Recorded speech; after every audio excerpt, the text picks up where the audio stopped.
काका ए काका। अरे रहुआ बाबूजी तो घर पर नहीं थी। हाँ लेकिन हमनी यहाँ कुछ काम रहला का वो डाला चाहिए हमके। फिर से? हाँ दोस्त के हमारा शादी बा ना। पर आज तक कोनो लगन नहीं के।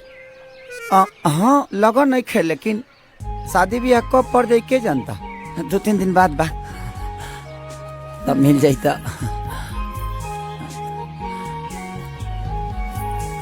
इले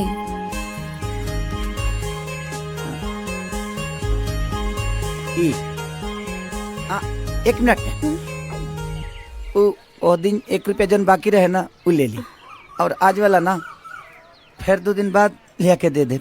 ना ना कोनो जरूरत नहीं के। हाँ दे दे काहे खातिर रखा हम।